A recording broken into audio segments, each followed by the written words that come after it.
अमरीकी सदर Donald Trump का कहना है कि अमरीकी जंगी तैयारों ने ईरान में 3 जौहरी मकामात पर बमबारी की है, जिसके बाद अमरीका बाकायदा तौर पर ईरान और इसराइल के दरमियान जारी जंग में शामिल हो गया है। दूसरी जानिब अमरीकी हमलों पर अपने इब्तदाई रद्द-ए-अमल में ईरानी वजीर खारजा अब्बास अरागची ने इन्हें अक़वाम मुत्तहिदा के चार्टर की खुली खिलाफ वर्जी करार देते हुए कहा है कि ईरान अपनी खुद मुख्तारी, मफादात और अवाम के दफा का हक महफूज रखता है। ईरानी वजीर खारजा ने इस हमले को शर्मनाक करार दिया और कहा कि इसके ना खत्म होने वाले नताइज होंगे। तो ये सब कुछ शुरू कैसे हुआ? इस हालिया जंग का आगाज 13 जून को इसराइल की जानिब से ईरान में दर्जनों ईरानी जौहरी और अस्करी अहदाफ पर अचानक हमले से हुआ था।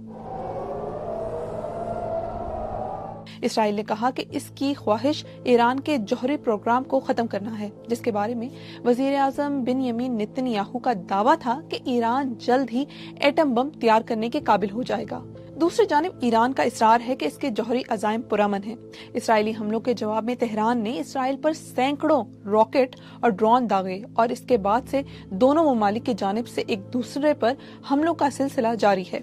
अमरीका ने हमले कहाँ किए? अमरीका का कहना है कि इसने ईरान में 3 जौहरी मकामात को निशाना बनाया, जो फर्दो, नतजन और अस्फहान में वाक़ हैं। फर्दो तेहरान के जनूब में एक पहाड़ी इलाके के नीचे वाक़े ज़ेरे ज़मीन फैसिलिटी है। इसकी गहराई ने इसराइली हथियारों की रसाई मुश्किल बना दी थी और माहिरीन के मुताबिक सिर्फ अमरीकी बंकर बस्टर बम JBU-57 ही इसे नुकसान पहुंचा सकता था, जो 13,000 किलो वजनी है और 61 मीटर तक जमीन में घुस सकता है।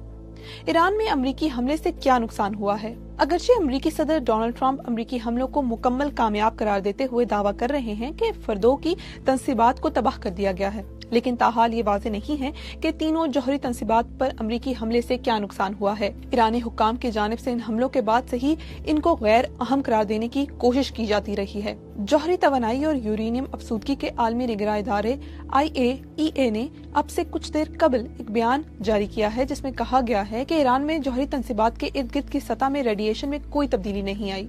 तो अब ईरान का रद्द अमल क्या हो सकता है? ईरान ने अमरीकी हमले की सूरत में खित्ते में अमरीकी अड्डों को निशाना बनाने की धमकी दी हुई है। मशरिक़ वस्ता के कम से कम 13 मकामात पर अमरीका के फौजी अड्डे हैं, जो बहरीन, मिस्र, इराक, उर्दन, कुवैत, कतर, सऊदी अरब और मुत्तहिदा अरब अमारात जैसे ममालिक में वाक़ हैं। ईरान ऐसे करीबी ममालिक के एहसासों को भी निशाना बना सकता है जिनके बारे में इसका ख्याल है कि वो अमरीका की मदद कर रहे हैं, जिससे जंग के पूरे खित्ते में फैलने का खतरा है।